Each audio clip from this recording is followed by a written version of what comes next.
जय श्री राम दोस्तों, स्वागत है आपका शिव पुराण विद्वेश्वर संहिता 24वें अध्याय में भस्म धारण की महिमा।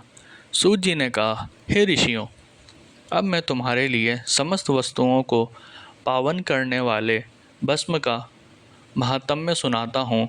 भस्म दो प्रकार की होती है, एक महाभस्म और दूसरी स्वल्प भस्म। महाभस्म के भी अनेक भेद हैं। ये तीन प्रकार की होती है, श्रोता, स्मार्त और लौकिक। श्रोता और स्मार्त भस्म केवल ब्राह्मणों के ही उपयोग में आने योग्य है। लौकिक भस्म का उपयोग सभी मनुष्यजन कर सकते हैं। ब्राह्मणों को वैदिक मंत्रों का जाप करते हुए भस्म धारण करनी चाहिए तथा अन्य मनुष्य बिना मंत्रों के भस्म धारण कर सकते हैं। उपलों से सिद्धि की हुई भस्म आग्नेय भस्म कहलाती है। यह त्रिपुंड का द्रव्य है। अन्य यज्ञ से प्रकट हुई भस्म भी त्रिपुंड धारण के काम आती है। जाबाली उपनिषद के अनुसार अग्नि इत्यादि मंत्रों द्वारा 7 बार जल में भिगोकर शरीर में भस्म लगाएं। तीनों संध्याओं में जो शिव भस्म से त्रिपुंड लगाता है वह सब पापों से मुक्त होकर शिव की कृपा से मोक्ष पाता है। त्रिपुंड और भस्म लगाकर विधिपूर्वक जाप करें।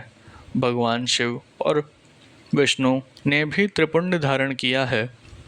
अन्य देवियों सहित भगवती उमा और देवी लक्ष्मी ने इनकी प्रशंसा की है। ब्राह्मणों, क्षत्रियों, वैश्यों, शूद्रों, वर्ण संकरों तथा जाति भ्रष्ट पुरुषों ने भी उद्दलीन एवं त्रिपुंड रूप में भस्म धारण की है। महर्षियों, इन प्रकार संक्षेप में मैंने त्रिपुंड का महात्म्य बताया है। ये समस्त प्राणियों के लिए गोपनीय है। ललाट अर्थात माथे पर भौहें के मध्य भाग से भौहों के अंत भाग जितना बड़ा त्रिपुंड ललाट में धारण करना चाहिए। मध्यमा और अनामिका अंगुली से 2 रेखाएं करके अंगूठे द्वारा बीच में सीधी रेखा त्रिपुंड कहलाती है। त्रिपुंड अत्यंत उत्तम तथा भोग और मोक्ष देने वाला है। त्रिपुंड की एक एक रेखा में 9 देवता हैं जो सभी अंगों में स्थित हैं।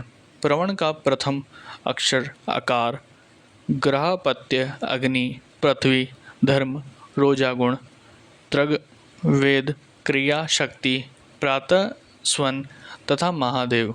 ये त्रिपुंड की प्रथम रेखा के 9 देवता हैं। प्रवण का दूसरा अक्षर उकार, दक्षिणाग्नि, आकाश, सत्वगुण, यजुर्वेद, मध्यदीन, सवन, इच्छा शक्ति, अंतरात्मा तथा महेश्वर। ये दूसरी रेखा के 9 देवता हैं। प्रवण का तीसरा अक्षर मकार, आहवनीय, अग्नि, परमात्मा, तमोगुण, धुलोक, ज्ञान शक्ति, सामवेद, तृतीय, सवन तथा शिव। ये तीसरी रेखा के 9 देवता हैं। प्रतिदिन स्नान से शुद्ध होकर भक्ति भाव से त्रिपुंड में स्थित देवताओं को नमस्कार कर त्रिपुंड धारण करें तो भोग और मोक्ष दोनों की प्राप्ति होती है। भस्म को 32, 16, 8 अथवा 5 स्थानों में धारण करें। सिर, माथा, दोनों कान, दोनों आँखें, नाक के दोनों नथुने, दोनों हाथ, मुंह, कंठ, दोनों कोहनी, दोनों भुजदंड, हृदय, दोनों बगल, नाभि, दोनों अंडकोश, दोनों उरु, दोनों घुटनों, दोनों पिंडली, दोनों जांघों और पाँव आदि 32 अंगों में क्रमशः अग्नि, वायु, पृथ्वी, तेज, 10 दिशाएं, दिशो दिग्पाल, 8 वसुंधरा, ध्रुव, सोम, आम, अनिल, प्रातःकाल इत्यादि का नाम लेकर शिव भक्ति से त्रिपुंड धारण करें अथवा एकाग्रचित हो 16 स्थानों में ही त्रिपुंड धारण करें। सिर, माथा, कंठ, दोनों कंधों, दोनों हाथों, दोनों कोहनियाँ तथा दोनों कलाइयों, हृदयों, नाभि, दोनों पसलियों एवं पीठ में त्रिपुंड लगाकर इन 16 अंगों में धारण करें।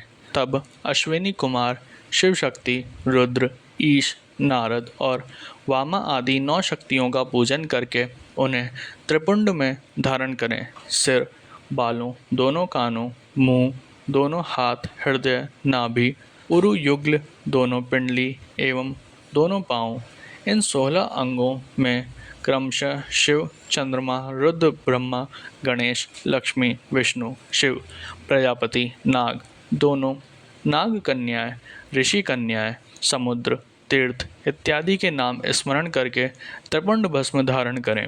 माथा, दोनों कान, दोनों कंधे, छाती, नाभि एवं ग्रुह अंग आदि 8 अंगों में सप्त ऋषि ब्राह्मणों का नाम लेकर भस्म धारण करें, अथवा मस्तक, दोनों भुजाएं, हृदय और नाभि, इन 5 स्थानों को भस्म धारण करने के योग्य बताया गया है।